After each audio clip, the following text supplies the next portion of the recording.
বিভিন্ন স্বাদের গল্প শুনতে এখনই সাবস্ক্রাইব করুন আমাদের ইউটিউব চ্যানেল হররস্কোপ অফিসিয়াল।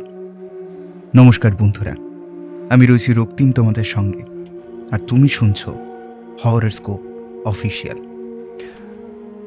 গল্প আনতে দেরি হওয়ার জন্য আমরা ক্ষমা প্রার্থী। নতুন বছরের শুরুতেই আমাদের টিম একটি দুর্ঘটনার মুখোমুখি হয়, কিন্তু তোমাদের ভালোবাসা এবং আশীর্বাদে আমরা সকলেই ঠিক আছি এবং আবার কাজে ফিরতে পারছি। আর দেরি নয়, আজকে তোমাদের জন্য নিয়ে চলে এসেছি শিলাজিৎ ব্যানার্জির লেখা একটি ভৌতিক গল্প, আয়নার ওপারে। গল্প পাঠে আমি রক্তিম। শুরু করছি আমাদের আজকের গল্প, শিলাজিৎ ব্যানার্জির লেখা আয়নার ওপারে।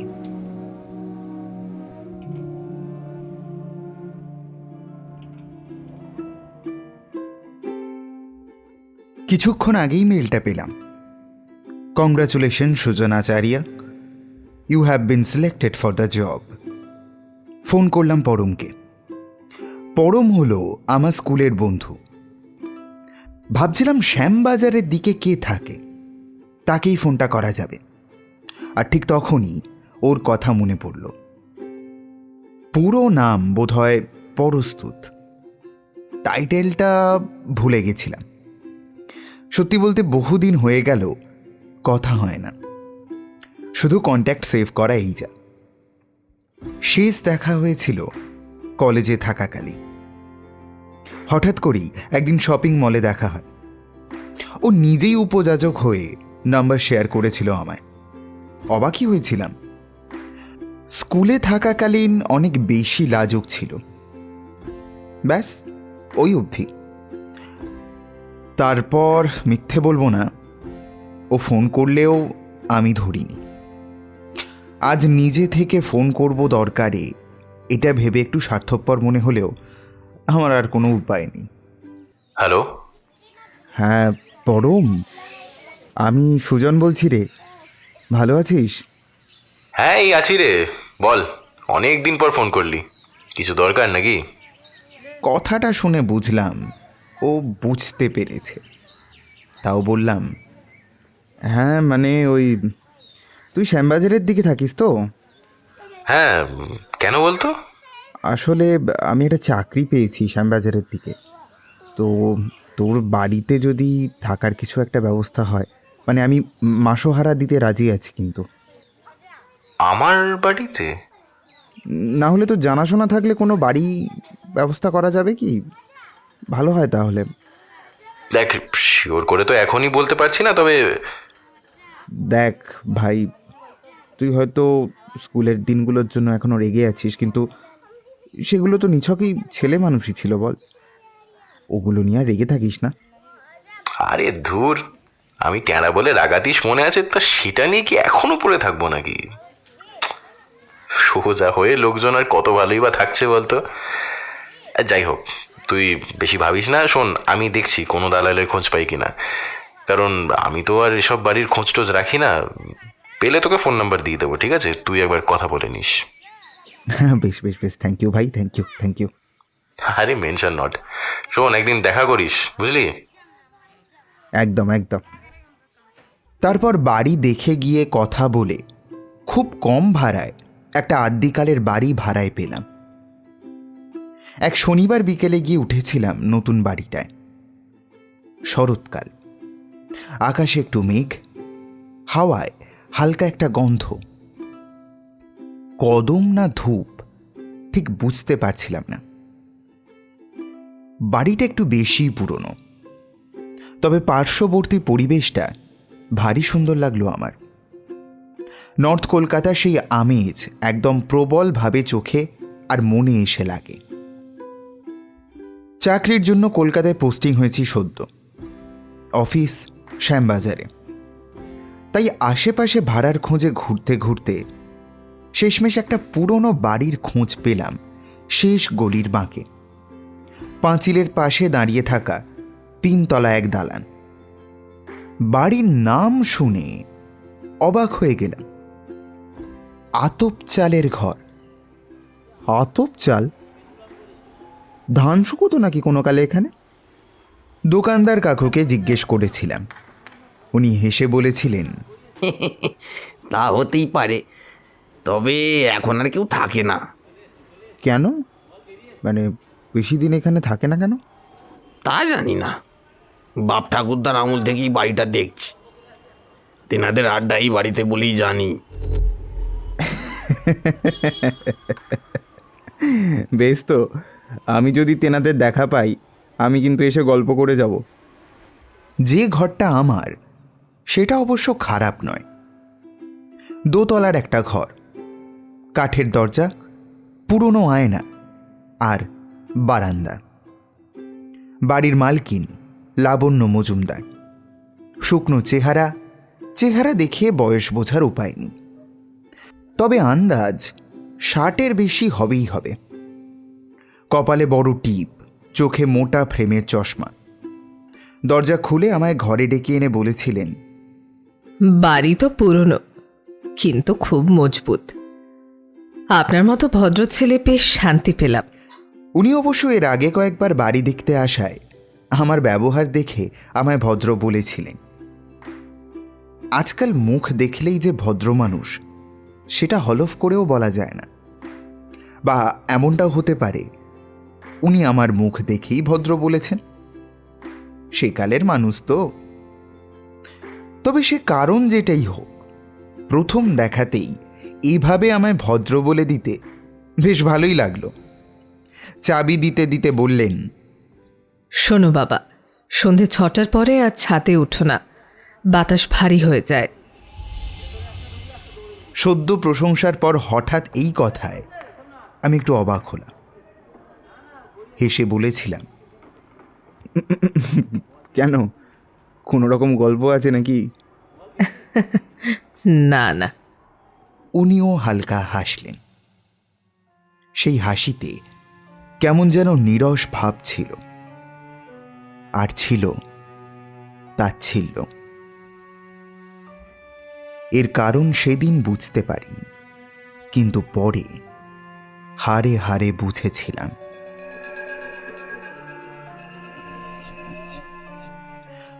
ঘরে ঢোকার পর প্রথম যে ধারণাটা হয়েছিল সেটা হলো এই ঘর যেন বহু বছর ধরে একইভাবে পড়েছিল। বেশ ঠান্ডা ঘরটা। কাঠের আলমারি, একখানা খাট, আর দেওয়ালে পুরনো নীলচে রং, আর দেওয়ালের সাথে লাগোয়া একটা আয়না। এই আয়নাটার দিকে অকারণেই কিছু মুহূর্ত চোখ আটকে গিয়েছিল, বা হয়তো কারণে।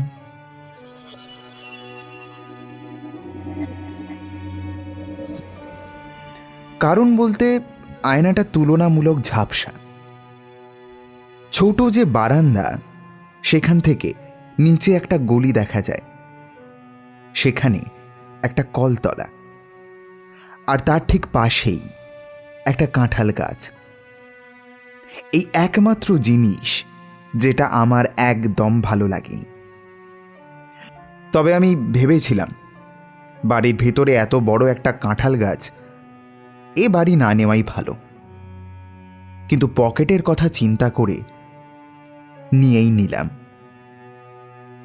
আজকালকার যুগে কর্পোরেট সেক্টরে যা মাইনে, তাতে মাসের অর্ধেক আসতে আসতে পকেট গড়ের মাঠ হয়ে যায়। সন্ধে নামতেই ফোন করলাম সুরঞ্জনাকে। ঘরটা পুরনো, তো দারুণ একটা মেজাজ আছে। তুই তো খুঁজে খুঁজে ভূতের ঘর বের করিস। কে বলতে পারে, দেখ হয়তো এবার খুঁজে পেয়ে গেলাম। হ্যাঁ, সেই।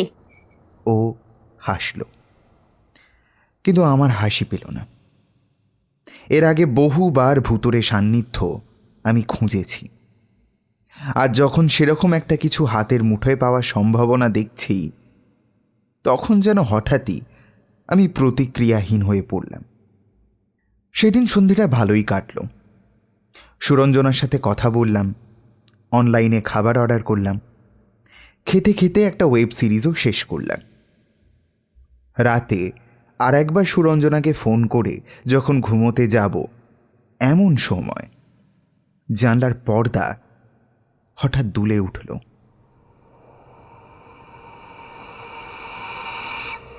জানলা তো বন্ধ ছিল, হাওয়া ঢোকার কথা নয়, তবুও যেন একটা ঠান্ডা হাওয়া কিভাবে ঢুকে পড়ল ঘরের ভিতর। তারপর ঠক ঠক করে একটা আওয়াজ। ছাদের দিক থেকে যেন কাঠের পাটাদনের উপর দিয়ে কিছু একটা গড়িয়ে গেল। আমি কিছুক্ষণ থমকে রইলাম, সেকেন্ড 5 কিচ্ছু না। তারপর আবার একটা ভারী শব্দ। আমি উঠে জানলার পাল্লাটা খুলে পর্দা সরিয়ে দেখলাম নিশ্ছিদ্র অন্ধকার, কিছুই দেখা যায় না।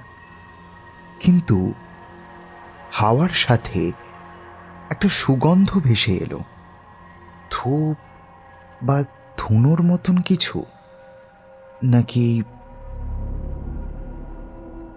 আমি বিছানায় এসে ফোন হাতে নিলাম, ফোন করলাম সুরঞ্জনাকে।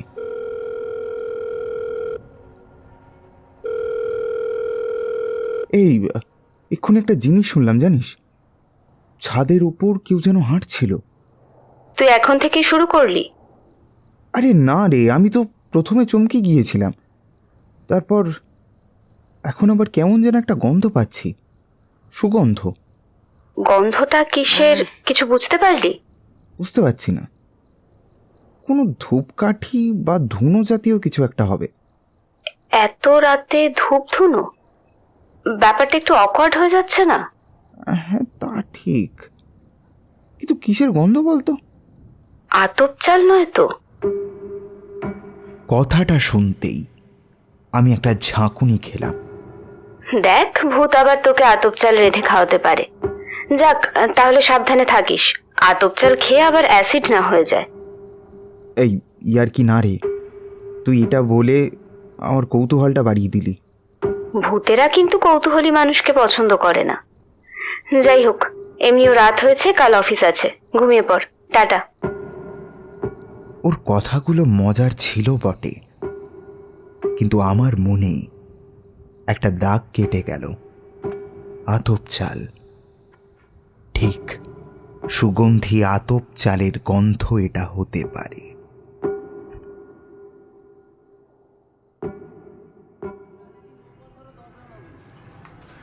পরদিন সকালে লাবণ্য মজুমদার রান্নাঘরে বসেছিল চায়ের কাপ নিয়ে। আমি কথার ফাঁকে বললাম, কাল রাতে ছাদে কেউ উঠেছিল বুঝি? উনি এক মুহূর্ত চুপ করে থেকে তারপর বললেন, না তো, এই বাড়িতে আপনি ছাড়া আর কেউ তো নেই দোতলায়। আমি তো বলেইছিলাম ছাদে যাবেন না। একটা অদ্ভুত দৃষ্টি নিয়ে তাকালেন আমার দিকে। তার চোখে ভয় ছিল না, বরং আশ্চর্য রকমের প্রশান্তি, যেন উনি আগে থেকেই জানতেন সবটা। আপনি কি চালের ভাত খান? সুগন্ধি আতপ চাল? জিজ্ঞেস করলাম।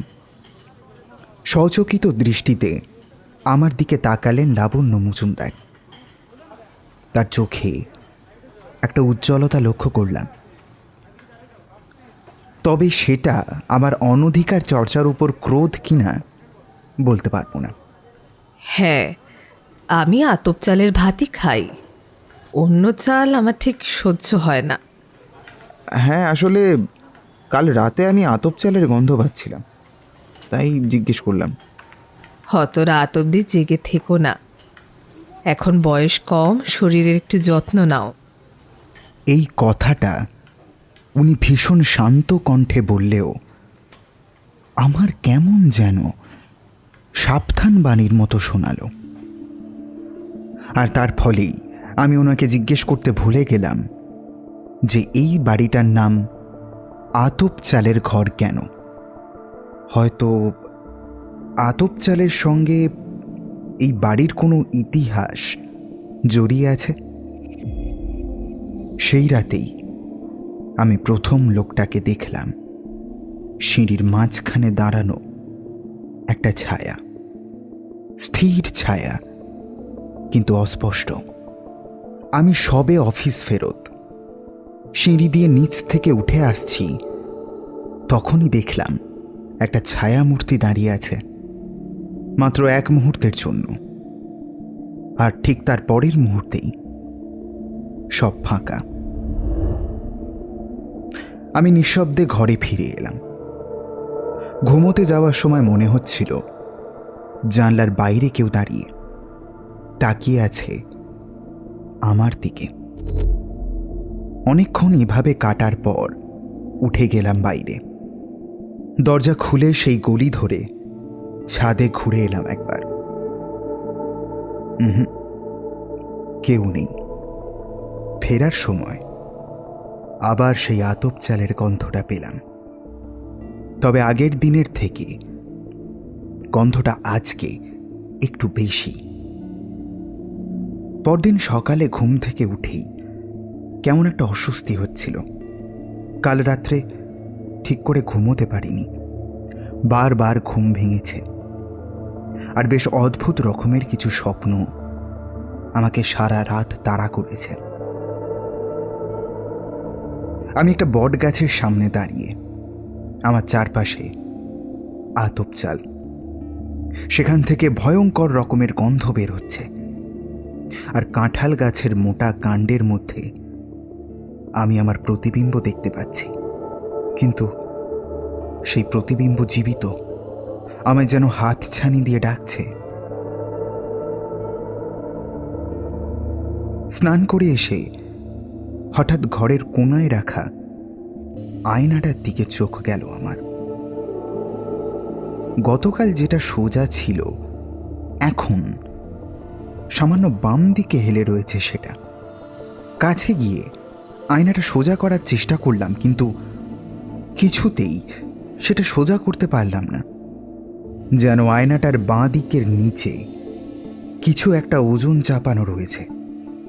বুঝলাম হয়তো কাল রাতে ঠিকমতো ঘুম না হওয়ায় এসব ভুলভাল চিন্তা আমার মাথায় আসছে। আয়নাটা হয়তো শুরু থেকেই এরকম হেলেছিল, তবে আয়নাটা কেমন যেন একটু অদ্ভুত ধরনের, বেশ ঝাপসা, কিন্তু বাইরে থেকে ছুঁয়ে নোংরা বোঝা যায় না। ঘরের জানলা দিয়ে আলোর রশ্মিগুলো কিছুটা বেঁকে আয়নায় এসে পড়ছে। কাঁচের আয়নায় সেই আলো পড়ে মনে হয় কুয়াশা জমেছে ভেতর থেকে। এক কাপ চা নিতে নিচে নামলাম। রান্নাঘরে বসে আছেন লাবণ্য মজুমদার, পাথরের বাটিতে দুধ ফোটাচ্ছেন। ঘুম কেমন হলো? ওই একরকম, তবে কি অদ্ভুত স্বপ্ন দেখছিলাম। চা ছেঁকে আমার দিকে তাকালেন উনি, মুখে মৃদু হাসির আভাস। স্বপ্ন নাকি পুরনো কিছু মনে পড়ছে? মানে? কিছু না, এই ঘরের লোকেদের মাঝে মধ্যেই পুরনো কথা মনে পড়ে যায়, যদিও তাদের নিজের জীবনে ওই ঘটনার কোনো স্থানই ছিল না। আমি চুপ করে চায়ে চুমুক দিলাম। উনি যে না জেনেই ঠিক বললেন, এটা আমার বেশ অবাক লাগলো। আমি স্বপ্নে এমন কিছু অগোছালো ঘটনা দেখেছিলাম বটে, যেগুলোর সাথে আমার বাস্তব জীবনের হয়তো কোনো মিল নেই। দুপুরে অফিস গেলাম, কাজে ঠিক করে মন বসল না। বারবার সেই স্বপ্নটার কথা মনে আসতে লাগলো, কিন্তু কাজ শেষ করে একটু দেরি করেই ফিরলাম। ওপরে এসে দেখলাম দরজাটা আধ খোলা, অথচ আমার বেশ মনে আছে আমি সকালে নিজের হাতে বন্ধ করে গিয়েছিলাম দরজাটা।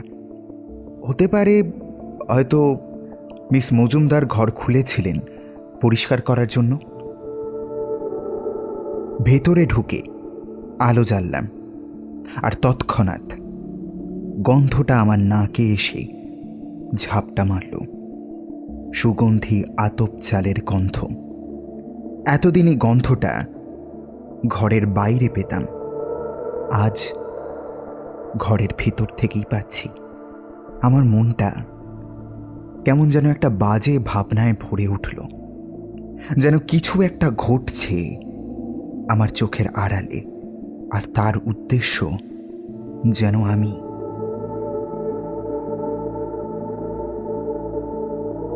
ফ্রেশ হলাম, খিদে পেয়েছে, খাবার জন্য ভাত চাপালাম। শরীরটা ভালো লাগছে না একদমই। গান শুনছিলাম মোবাইলে। ভাত থালায় বেরিয়ে সবেমাত্র মুখে তুলেছি, নিজের অজান্তেই গাটা গুলিয়ে উঠল। চমকে গেলাম। মুখে তোলা ভাতটা আমার কেনা চাল নয়, এটার থেকে আতপ চালের গন্ধ বের হচ্ছে। এতক্ষণ ধরে যে ভাত আমি রান্না করলাম সেটা আতপ চাল ছিল। মুখে রুচল না সেই ভাত। আলু সেদ্ধ আর ডিম খেয়ে উঠে পড়লাম। ভাতটা ফেলে দিয়ে আসলাম পাশের ট্রেনে। শুয়ে পড়লাম। ক্লান্ত শরীরে ঘুম তাড়াতাড়ি চলেও এলো।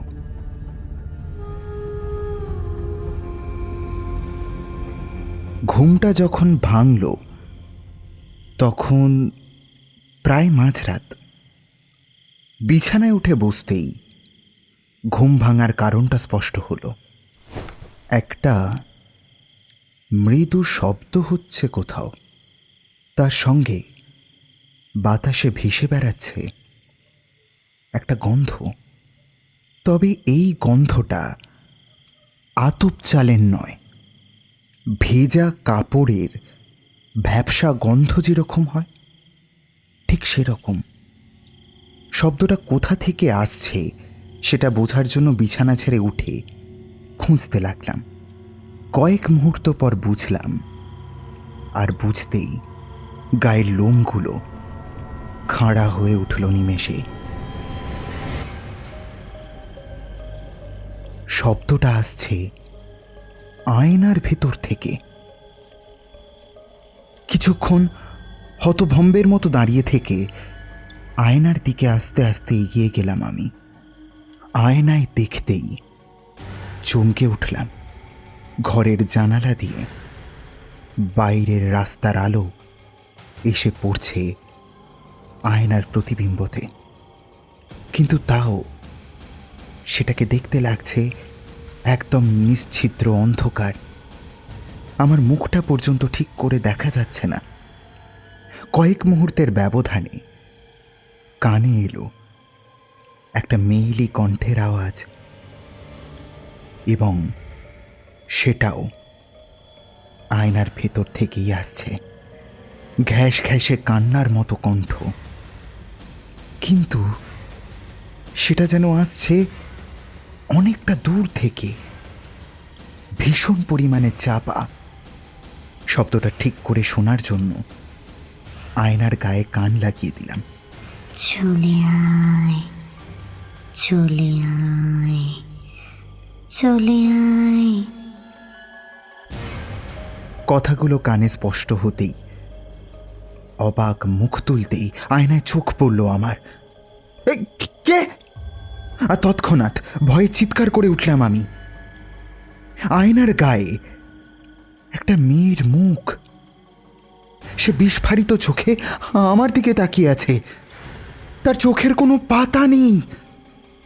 সে হাত দিয়ে ভেদ করে বেরিয়ে আসতে চাইছে আয়নার ওপার থেকে।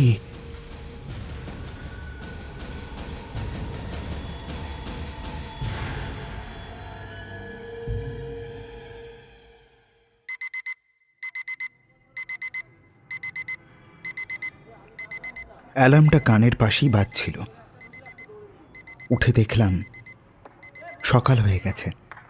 সময় নষ্ট না করে অফিসে বেরিয়ে গেলাম। সেদিন চাও খেলাম না। রাতে ফিরে সুরঞ্জনার সাথে কথা হচ্ছিল। আমি তোকে আগেও বলেছি, কেউ একটা তোর ঘরে ঢুকছে, না হয় কিছু আছে। তুই আসবি কবে? শুক্রবার। তারপর তুই একটা ছোট্ট ভিডিও করবি আমার জন্য, আমি অ্যানালাইসিস করব। অ্যানালিসিস? তোর ওই লাবণ্য মজুমদার, ওকে একবার ভালো করে ভিডিও করিস তো। তুই কি পাগল? না, আমি ইনস্টিংক্টে বিশ্বাস করি। আর তোর ওই ল্যান্ডলেডি, ওর তরফেই কিছু একটা গন্ডগোল আছে। আরে ধরা পড়ে গেলে বাড়ি ছাড়া করবে। এই, তুই এমন ভীতু কবে ছিলি রে? আমাকে প্রপোজ করার বেলায় তো কলেজ ভর্তি লোকজনের সামনে দিব্যি প্রপোজ করে দিয়েছিলি।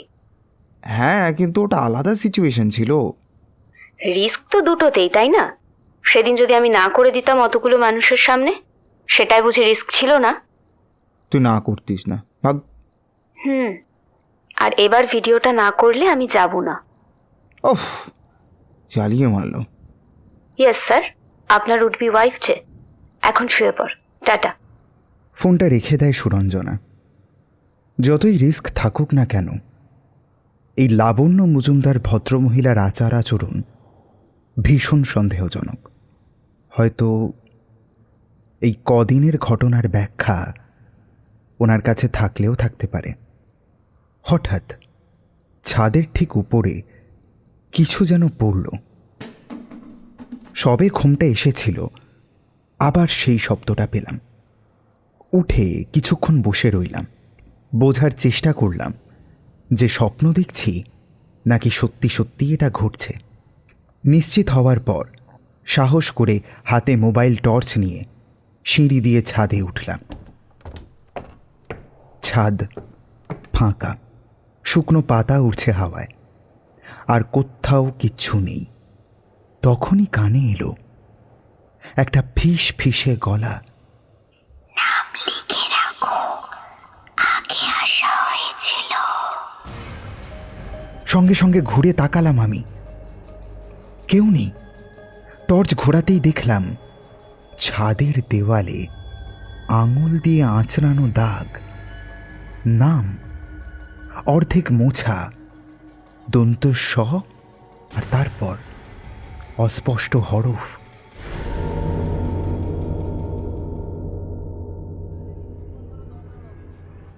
পরদিন সকালে লাবণ্য মজুমদারের সাথে দেখা করতে নিচে নামলাম। দেখলাম উনি চুপচাপ রান্নাঘরে বসেছিলেন, ঠাকুর ঘরের দিকে মুখ করে। গলা নামিয়ে বললেন, আপনি কি ছাদে গিয়েছিলেন রাতে? থমকে গেলাম আমি। হ্যাঁ, শব্দ পেয়ে উঠেছিলাম। উনি তখন ঠাকুর ঘর থেকে একটা ধূপকাঠি নিয়ে ঘরের কোণে রেখে দিলেন। ওই ছাদের কোণটা ওরা পছন্দ করে বেশি, কারণ ওইখানেই থাক, কিছু না। ওরা মানে? অবাক হয়ে জিজ্ঞেস করলাম আমি। তিনি তাকালেন এক দৃষ্টিতে, ওনার স্থির দৃষ্টিতে বেশ অস্বস্তি অনুভব করলাম।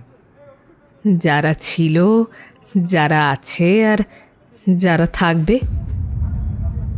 কথার মানেটা বুঝে উঠতে পারলাম না, শুধু এইটুকুই বুঝলাম যে এই বাড়িতে আমার আগেও আমার ঘরে কেউ থেকে গেছে। ফেরার সময় ওনার ঠাকুর ঘরে একবার উঁকি দিলাম। উঁকি দিতেই যা দেখলাম তাতে কিছুক্ষণ স্থাণুর মতো দাঁড়িয়ে পড়লাম। দেখলাম ঘরে একটা ছোট সিংহাসন, আর তার চারপাশে ছড়িয়ে ছিটিয়ে আছে চাল আর কালো রঙের কোনো তরল পদার্থ। চা খাবে? রান্নাঘর থেকে প্রশ্ন করলেন মহিলা।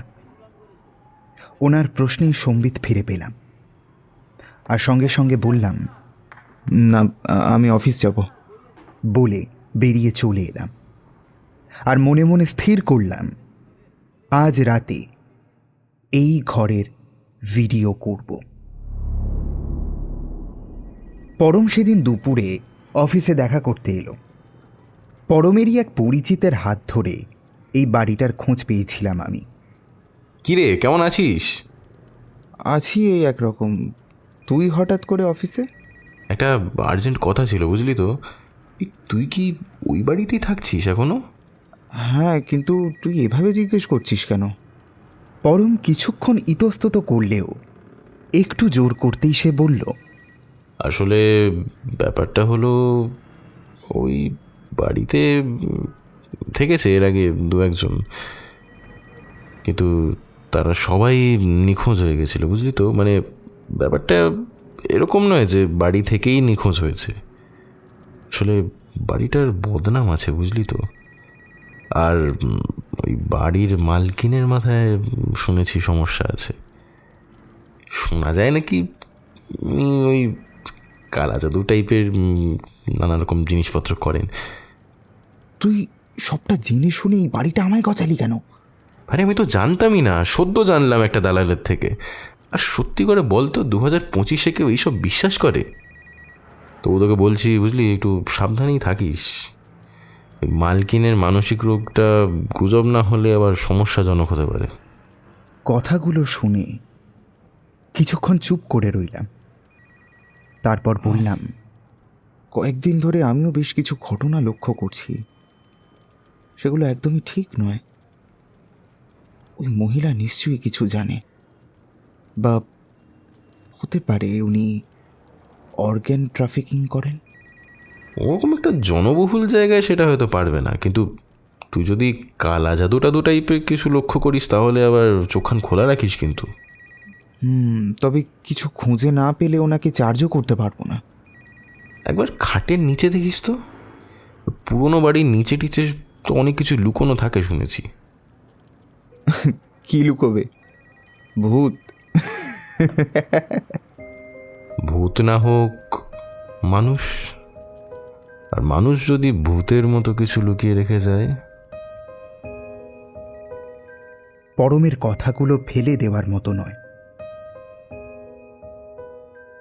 রাতে খাটের নিচে টর্চ মারলাম।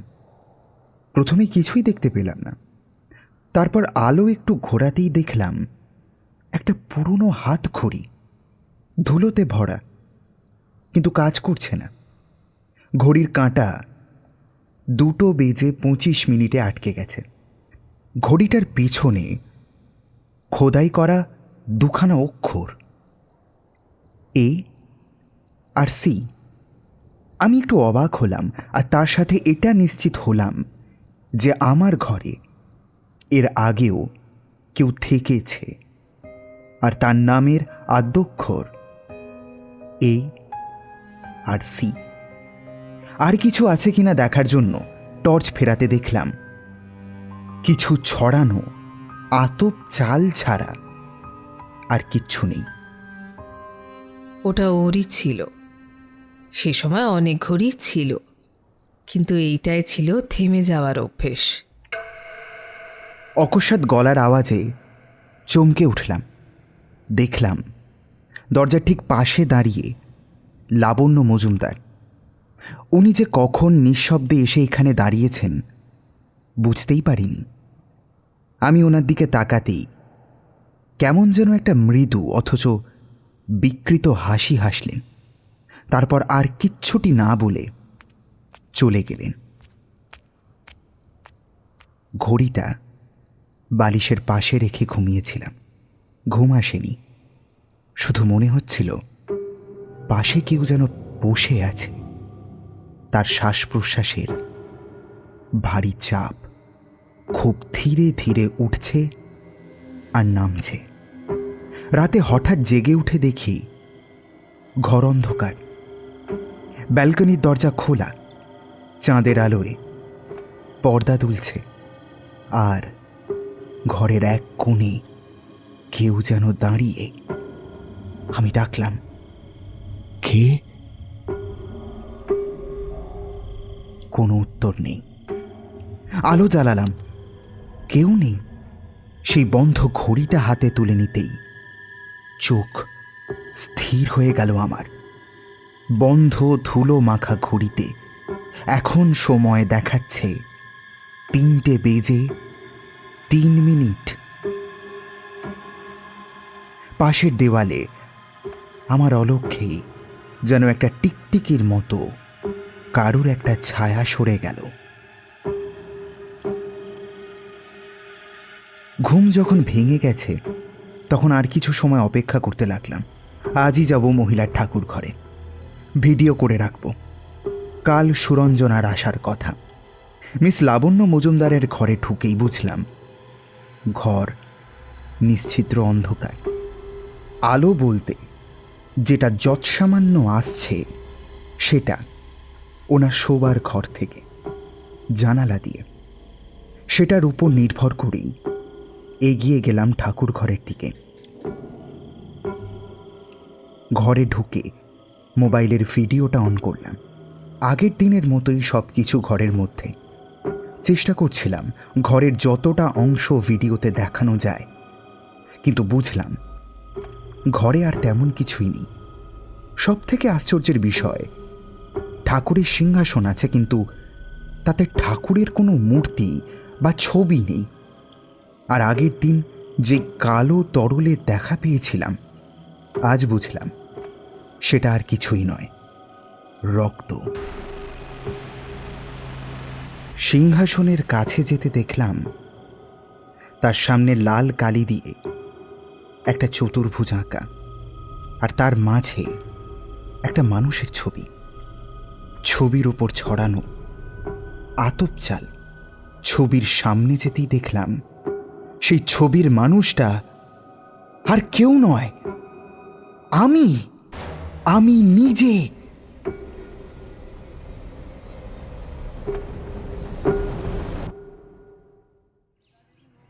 পরদিন সকালবেলা সুরঞ্জনা এলো। দরজা খুলতেই ওর মুখের হাসি মিলিয়ে গেল আমার না ঘুমানো শুকনো মুখ দেখে। কি রে, তোকে এমন শুকনো লাগছে কেন? উত্তর দিলাম না। জিজ্ঞেস করলাম, খেয়ে এসেছিস? হ্যাঁ রে বাবা, খেয়েও এসেছি আর নিয়েও এসেছি। এই আয়নাটা আগে কোথাও যেন দেখেছি।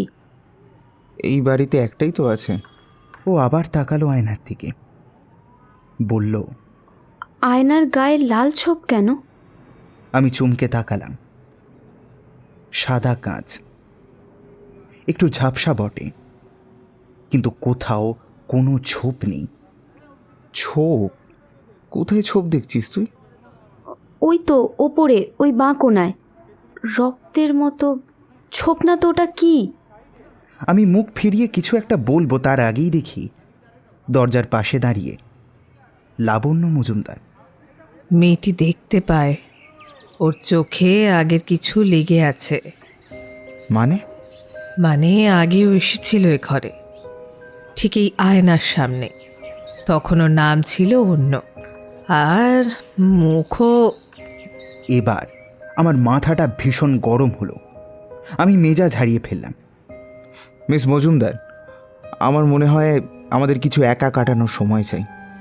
মহিলা আমার কণ্ঠের তীব্রতায় বা নিজের গরজে চলে গেলেন।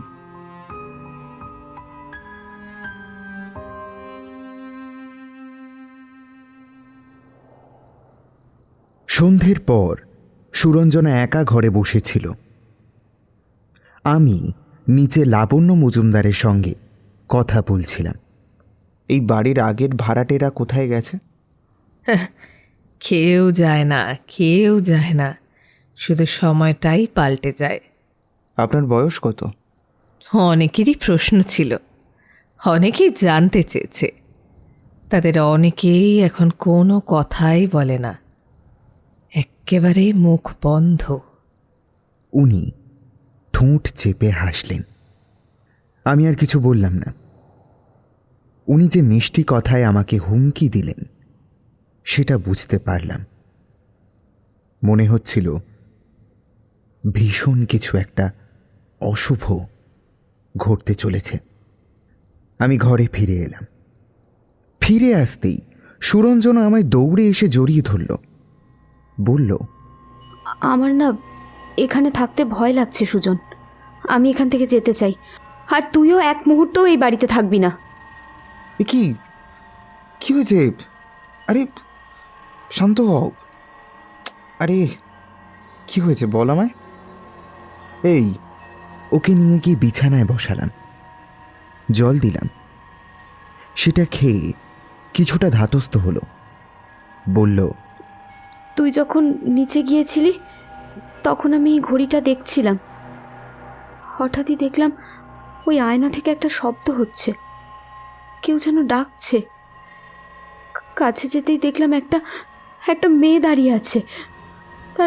তার খোলা এলোমেলো চুল আর আর মেয়েটার চোখে কোনো পাতা নেই, তাই তো?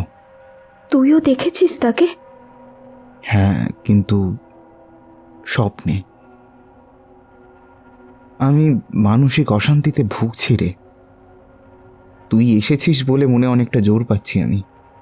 সুরঞ্জনা আমার মাথায় হাত বুলিয়ে আমাকে জড়িয়ে ধরল, বলল, তুই আর এখানে থাকিস না, প্লিজ বেরিয়ে চল, অন্য একটা ঘর দেখে নিস। না, আমি ওই মহিলার রহস্য উদ্ধার করে তবে যাব, যাতে পরের কেউ ওই বাড়িতে এসে বিপদে না পড়ে। সেদিন সন্ধেবেলা আমরা দুজনে ঘরের নানান দিকে নানানভাবে লুকোনো কোনো রহস্য উদ্ঘাটনের উৎস খুঁজতে লাগলাম। আয়নার পাশে একটা জায়গা ছিল। সব দেওয়ালগুলোয় হাত দিয়ে টোকা মেরে দেখতেই সেইখানে ফাঁপা পেলাম। দেওয়ালের পলেস্তারা খসানোর পর দেখলাম পিছনে কাঠের পুরনো বাক্স চাপা দেওয়া। ছোট একটা লাঠি দিয়ে ঘষে ঘষে তুলে আনলাম। বাক্সটা খুলতেই দেখলাম তার ভেতরে কিছু ছবি, কিছু চিঠি আর একটা ডায়েরি, পুরনো সাফায়ার রঙের। চিঠির উপরে নাম লেখা অমৃতা চট্টোপাধ্যায়। ছবির একটাই দেখা গেল এই ঘরের ভেতরে দাঁড়িয়ে এক মেয়েকে, পিছনে আয়না, আর তার পাশে লাবণ্য মজুমদার। হ্যাঁ, প্রায় একই রকম দেখতে, কোনো পরিবর্তন নেই। ডায়েরিটা খুলে দেখলাম ডায়েরির পাতায় লেখা, লাবণ্য দিদির চোখের দিকে তাকাতে পারি না। ওর গলার আওয়াজ শুনলেই কেমন যেন ঘুম পায়, কিন্তু ঘুম মানে আমি সেই ঘরে যাই যেখানে আমি নেই, কিন্তু একজন আছে যে আমার শরীর পরে বসে আছে, আর ঘরে কেমন যেন আতপ চালের গন্ধ পাই। আরও পাতা উল্টে দেখলাম ৩রা জুন ১৯৮৩। আজ রাতে ঠিক করেছি আয়নার পাশে নামটা লিখে রেখে যাব। যদি কেউ দেখে, যদি কেউ বুঝতে পারে আমি হারিয়ে যাবার আগে আমি ছিলাম। আরও পাতা উল্টে দেখলাম নিচে লেখা AC, সেই ঘড়িটার খোদাইয়ের নাম।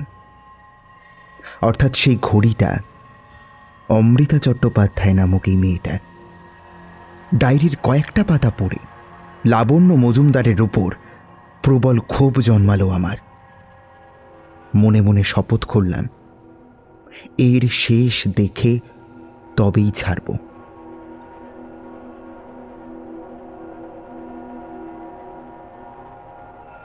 সে রাতে আমি একাই ঘুমোচ্ছিলাম। সুরঞ্জনাকে বাড়ি ছেড়ে দিয়েছিলাম। ফেরার সময় সে বারবার করে বলছিল, সাবধানে থাকিস। রাতে আবার ঘুম ভাঙল। স্নায়ু যে ভীষণ সংবেদনশীল হয়ে আছে সেটা ভালোই বুঝতে পারছিলাম। ঘড়িটা আবার 3:03 আটকে। দরজার পাশে পায়ে হেঁটে আসার শব্দ পেলাম। উঠে বসে দরজার দিকে তাকিয়ে দেখলাম একটা মেয়ে দাঁড়িয়ে, ছায়া নয়, রক্ত মাংসের, চোখে নীল ছোপ, ঠোঁট খরখর করছে। রাস্তা দিয়ে আসা আলোর উল্টো দিকে দাঁড়িয়ে আছে বলে তার মুখ স্পষ্ট বোঝা যাচ্ছে না। তার খোলা চুল এলোমেলো ভাবে হাওয়ায় উঠছে। কে কে তুই? চিৎকার করে উঠলাম আমি। পর মুহূর্তেই দেখলাম সেই মূর্তি যেন হাওয়ায় মিলিয়ে গেল। ঘর ফাঁকা, দরজা খোলা, দৌড়ে গেলাম দরজার কাছে। দেখলাম দরজার পাশে লেখা, তাকে মুক্তি দে, এবার তোর পালা।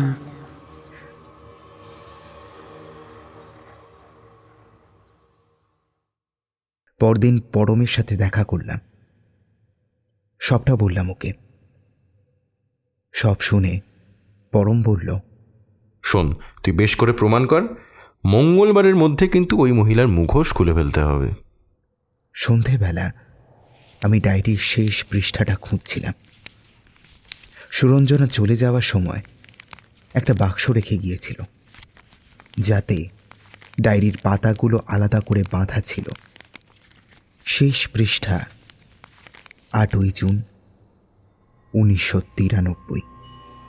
8ই জুন 1993। আজ রাতে আমি আয়নার মধ্যে ঢুকব। আমি জানি সে অপেক্ষা করছে, হয়তো আমিও তার প্রতিচ্ছবি। যদি ফিরে আসি, আমি জানি আমি নিজেকে চিনতে পারবো না আর, কিন্তু আমি এও জানি লাবণ্য মজুমদারের রহস্য ওই আয়নার মধ্যেই আছে। ডায়েরির নিচে অদ্ভুতভাবে আঁকা একটা চিত্র, দুটো মুখ, একটা বাস্তব আর একটা আয়নায়, কিন্তু দুটোর চোখ একই রকম শূন্য। শুধু আয়নার দিকের মুখটায় চোখের কোনো পাতা নেই। রাতে ঘুমের ভান করে পড়ে রইলাম, কি হয় দেখার জন্য। কতক্ষণ এভাবে পড়েছিলাম জানি না। হঠাৎ দেখি ঘরে আলো, বাইরের আলো নয়, অদ্ভুত ধরনের নীল একটা আলো। দেওয়াল ঘড়ির দিকে তাকালাম, সেটা বন্ধ। কাঁটা 3:03 থেমে। এই সময়টা যেন বারবার এই ঘরটাকে আঁকড়ে রাখে। আমি উঠে বসলাম। দরজার নিচের ফাঁক দিয়ে সেই হালকা নীল আলোটা আসছে। দরজা খুলে দেখি ঘরের বাইরে যেন এই সময়েরই কোনো আলো নয়, ফিল্মি আলো। সব কিছু একটা সেপিয়ার ফিল্টারে ধরা, ধোঁয়া ধোঁয়া, পুরনো দিনের এক অদ্ভুত গন্ধ মেশানো। কাঠের সিঁড়ি বেয়ে নিচে নামলাম। নিচের ঘরে আলো জ্বলছে। লাবণ্য মজুমদার একটা পুরনো ফাইল খুলে বসে আছেন। আমাকে দেখে চোখ তুললেন না, শুধু বললেন, সময় হয়ে এসেছে, তোকে এবার ফিরতে হবে। যারা ফিরে যায় তারা রয়ে যেতে পারে না।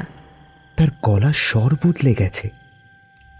তার চুলের দিকে তাকিয়ে বুঝলাম কোনো এক মন্ত্র বলে তার বয়স অনেকটা কমে গেছে। সে এখন যুবতী বলা চলে। আমি জিজ্ঞেস করতে যাচ্ছিলাম, ফিরবো কোথায়? কিন্তু সেটা বলার আগেই আমার ঠিক পিছন থেকে একটা মেয়েলি কণ্ঠ ভেসে এলো। দিদি, কোথায় ফিরতে হবে? ঘাড় ঘুরিয়ে দেখলাম আমার ঠিক পিছনেই দাঁড়িয়ে আছে একটা মেয়ে। তার চোখের তলায় কালি, শরীর ভেঙে যাওয়ার ছাপ। এই মেয়েটাকে আমি চিনি, অমৃতা চট্টোপাধ্যায়। এনারা দুজন দুজনের সাথে কথা বলছে কোনো এক অজ্ঞাত কারণে। এরা দুজনেই আমায় দেখতে পাচ্ছে না। আয়নার ওপারে তোরা যে ঘরে থাকিস সেটা তো শুধু প্রতিচ্ছবি। আয়নার ভেতরের ঘরেই তো সময় থেমে থাকে। বেশ, আমি যাব, কিন্তু আমাকে একা ফেলে চলে আসবে না তো? আকুল নিবেদনের সঙ্গে জিজ্ঞেস করলো অমৃতা। ওর চোখে জল। না না, একা ফেলে আমি আসবো না। তবে একটা কথা, কাল যখন আবার সময় হবে তখন ফিরে আসবি, আর আমি যা বলবো তা কিন্তু সব তুই করবি। বলল লাবণ্য মজুমদার। অমৃতা শুধু ছেলে মানুষের মতো ঘাড় নাড়ল। এই ফুলের মতো সহজ সরল মেয়েটাকে এই ডাইনিটা অত্যাচার করছে। আমার মাথা জ্বলতে শুরু করলো। তারপর দেখলাম হাতে একটা চিমটে জাতীয় অস্ত্র নিয়ে সেই শয়তান ডাইনি এগিয়ে চলেছে অমৃতার চোখ লক্ষ্য করে। একটু ব্যথা লাগবে, কিন্তু তারপর দেখবি তুই অন্ধকারেও দেখতে পাচ্ছিস। না! আমি তীব্র উত্তেজনায় দিকবিদিক জ্ঞান শূন্য হয়ে চিৎকার করে উঠলাম মহিলার উদ্দেশ্যে।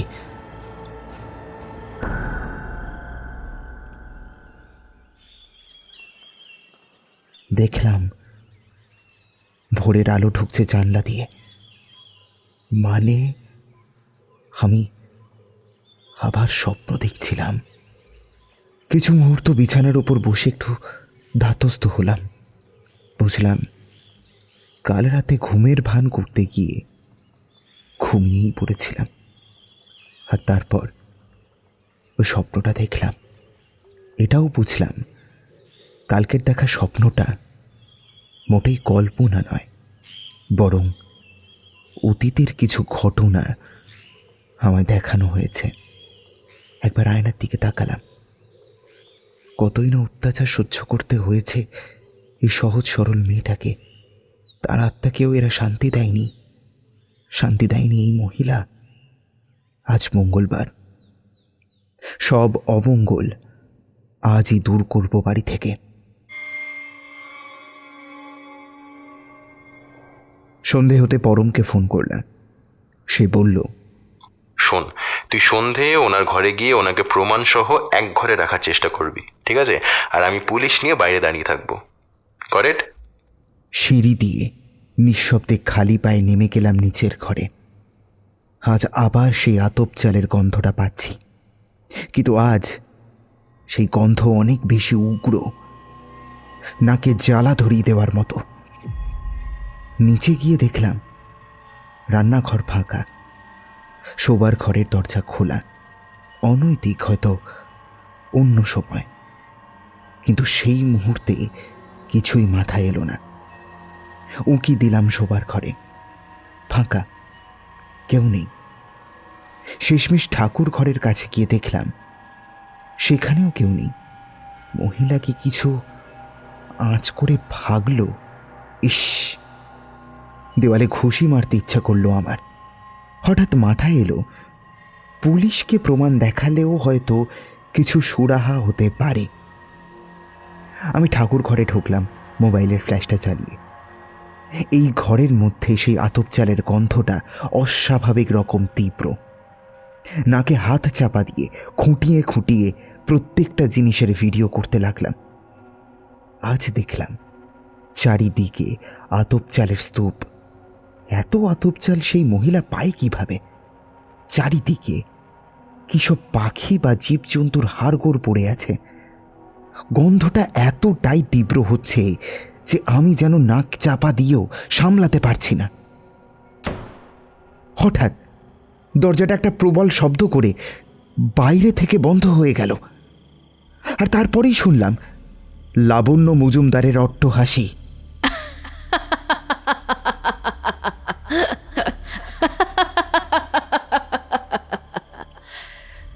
এই এই শয়তান ডাইনি, তোর সব রহস্য আমি জানি।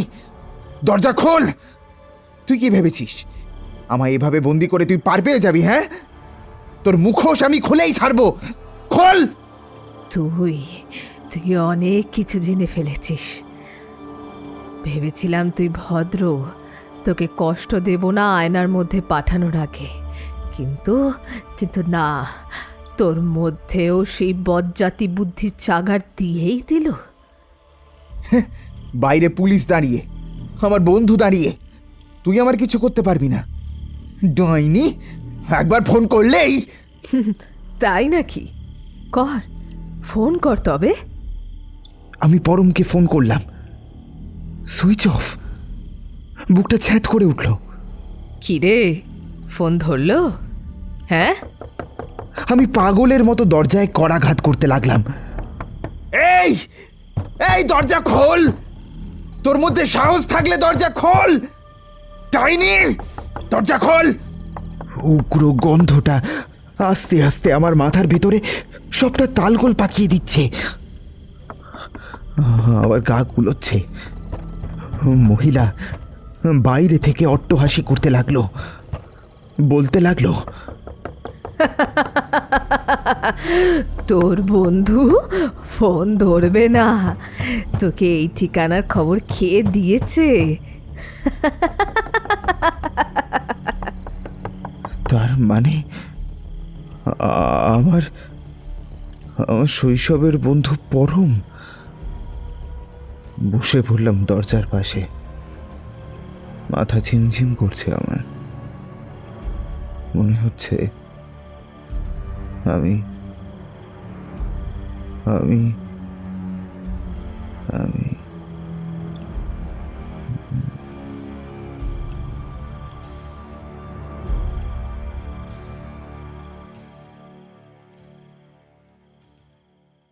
আস্তে আস্তে যখন চোখ খুললাম, দেখলাম আমার মুখের কিছুটা উপরে একটা মহিলার মুখ আমায় নিরীক্ষণ করা হচ্ছে। দেখেই কিছুটা সার ফিরতেই বুঝলাম আমায় আষ্টে পৃষ্ঠে বাঁধা হয়েছে। আবার আবার সেই মহিলার খ্যানখ্যানে অট্টহাসি কানে এলো আমার।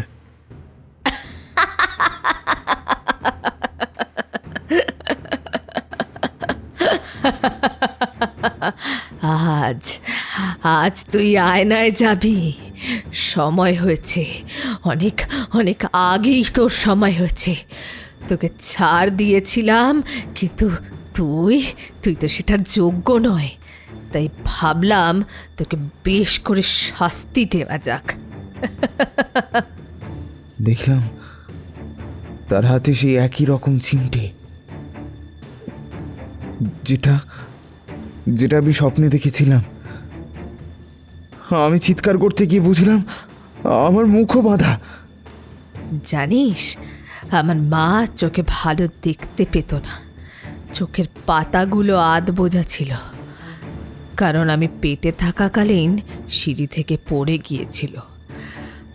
আর যেহেতু এই আধ বোঝা চোখ নিয়ে সব কাজ মা করতে পারতো না, তাই বাবা বারবার মদ খেয়ে এসে আমার মায়ের চোখের পাতাগুলো নিয়ে 2 আঙ্গুল দিয়ে খোলার চেষ্টা করত। এই অত্যাচার আমার মা সহ্য করতে পারতো না, চোখ দিয়ে রক্ত বেরোতো। আর এমন চলতে চলতে একদিন মা বিষ খায়। তারপর থেকে আমার ওপরেও অত্যাচার চলে, অসহ্য মারধর। সুযোগ পেয়ে একদিন আমার বাবাকে আমি এভাবেই ঘুমের ওষুধ দিয়ে এরকম আতপ চালে স্তূপের মধ্যে তার চোখের পাতাগুলোকে আমার বাঁ চোখের পাতাটাকে চিমটে দিয়ে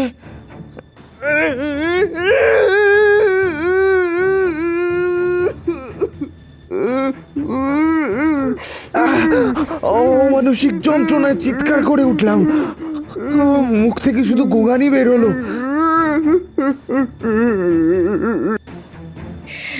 যাতে যাতে আমার বাবা ভালো করে দেখতে পায়। তারপর তারপর অমৃতা, ও আমার বোনের চোখ নিয়ে হাসাহাসি করতো। জানিস, আমার মাসির মেয়ের চোখে একটু মোটা ফ্রেমের চশমা ছিল, তাই নিয়ে ও মজা করতো। আচ্ছা, জন্ম থেকেই যদি চোখের সমস্যা থাকে তাহলে ওর তো দোষ নয়, তাই না? তাই অমৃতারও ওই 2 চোখের পাতা দুটো, আমার ডান চোখের পাতাটাও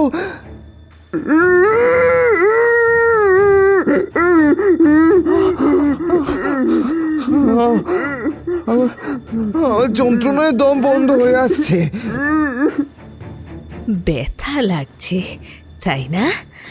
আমার আমার ছেলেরও লেগেছিল যখন যখন ওকে টেরা বলতিস, ওর সামনে আঙ্গুল দেখিয়ে বলতিস, বলতো বলতো কটা আঙ্গুল, সিঁড়ি দিয়ে ধাক্কা দিয়ে ফেলে দিতিস। ও সাইকেল চালাতে পারতো না বলে ওকে জোর করে সাইকেলে চড়াতিস, আর আর ও পড়ে যেত। ও বাড়ি এসে কাঁদতো। কিরে কিরে, তোদের মনে পড়ছে? কিরে বল, তোর মনে পড়ছে স্কুলের স্কুলের সেই দিনগুলো? হ্যাঁ, পরস্তুত মজুমদার আমার ছেলে, আমার বরটা আমার সাথে প্রেম করে পেটে বাচ্চা দিয়ে তারপর পালিয়ে যায়। তারপর থেকে ওকে আমি অনেক অনেক কষ্টে মানুষ করি। আর ওর স্কুল জীবন থেকে আমি শপথ করি তোকে আমি উচিত শিক্ষা দেব, আমি একদিন উচিত শিক্ষা দেব।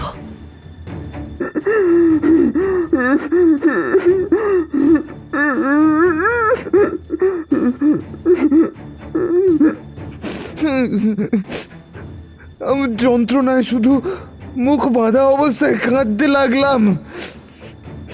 কোনোদিন ভাবতে পারিনি আমার শৈশবে করা মজাগুলো এইভাবে ফিরে আসবে।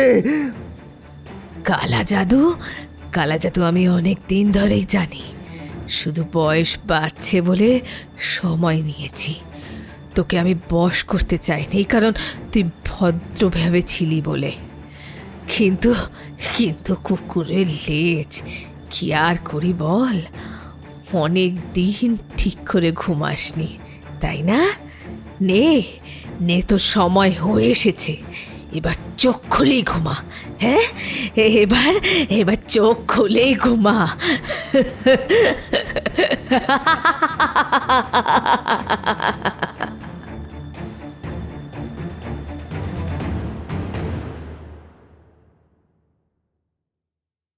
একটা নিশ্চিত্র অন্ধকার কোনো স্থানে দাঁড়িয়ে আছি আমি।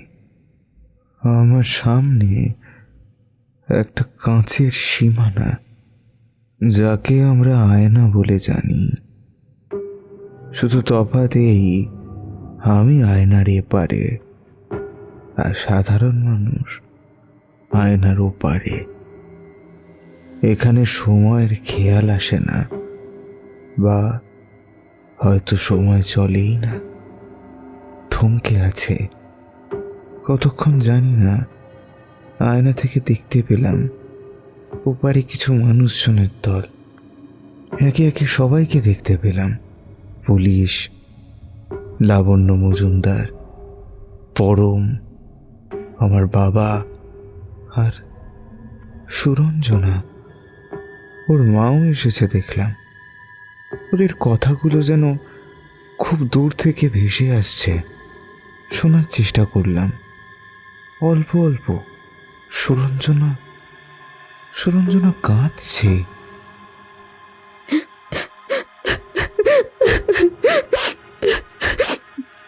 কবে দেখতে পেলেন? আজই সকালে দেখলাম, তারপরই আপনাদের ফোন করি।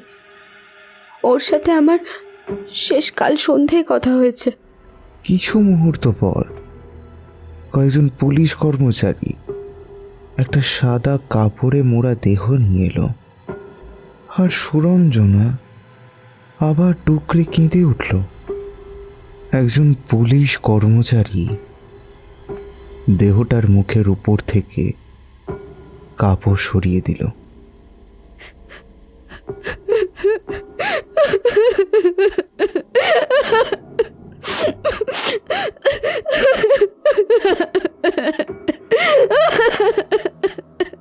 সুরঞ্জনা দেহটার উপর ঝাঁপিয়ে পড়ে অঝরে কাঁদতে লাগলো। যে মৃতদেহের উপর পড়ে সুরঞ্জনা কাঁদছে,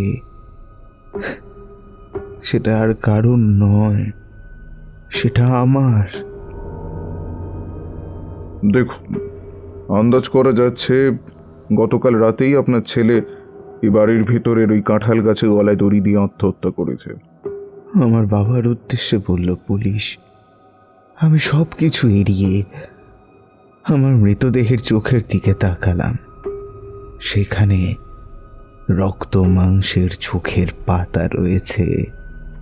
আমার এখনকার চোখের মতো ঘোলা নয়, সেই চোখে পাতা আছে। শুধু শুধু সেটা আধ পূজা। এরপর থেকে আমি এই অন্ধকার জগতেই রয়ে গেছি, যেখানে আমি নিজেকেও দেখতে পাই না। মাঝে মাঝে এই ঘরে 1-2 জন করে আসে, তাদের সবাইকে আমি চিনি। শেষ একদিন সুরঞ্জনা এসেছিল। বেশ কিছুক্ষণ আমার দিকে তাকিয়েছিল, কিন্তু আমায় দেখতে পাইনি। দেখতে পেলে নিশ্চয়ই ডাকতো। আবার হয়তো কেউ কোনোদিন আসবে এই ঘরে, যে আমায় এই অন্ধকার জগৎ থেকে মুক্তি দেবে, আমার সূক্ষ্ম শরীরটাকে। আর সে চলে যাবে আয়নার ওপারে।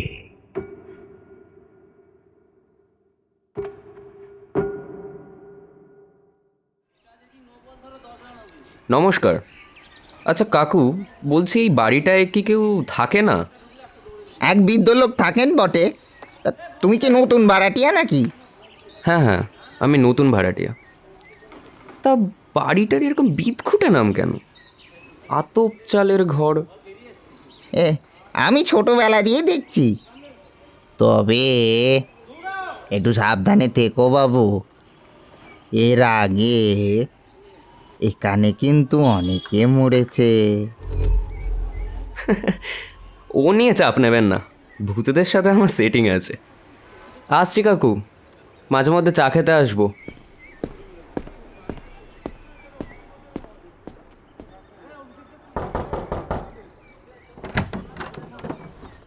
আপনি কি পরস্তুত মজুমদার? হ্যাঁ বাবা, তুমি কি? হ্যাঁ হ্যাঁ, আমিই রাহুল। আপনার সাথে ফোনে কথা হয়েছিল বাড়ি ভাড়া নিয়ে। হ্যাঁ হ্যাঁ হ্যাঁ হ্যাঁ, এসো বাবা, এসো ভেতরে এসো। বাড়িটার দশা দেখে আবার খারাপ ভেবো না। আরে না না, এই বাজারে বাড়ি ভাড়া পেয়েছি, এই অনেক।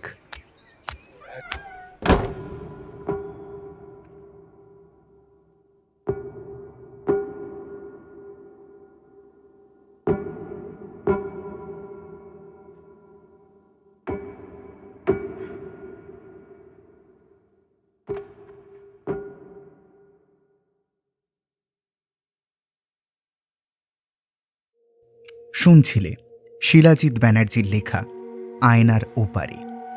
গল্প পাঠ রক্তিম।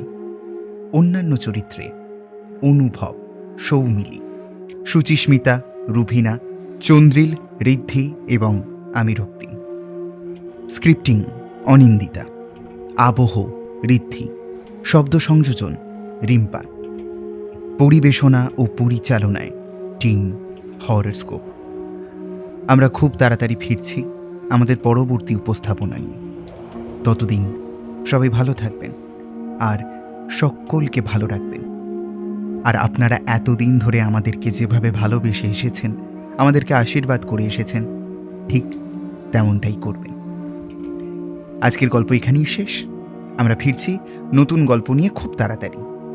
ততদিন সবাই ভালো থাকবেন আর সকলকে ভালো রাখবেন। শুভরাত্রি।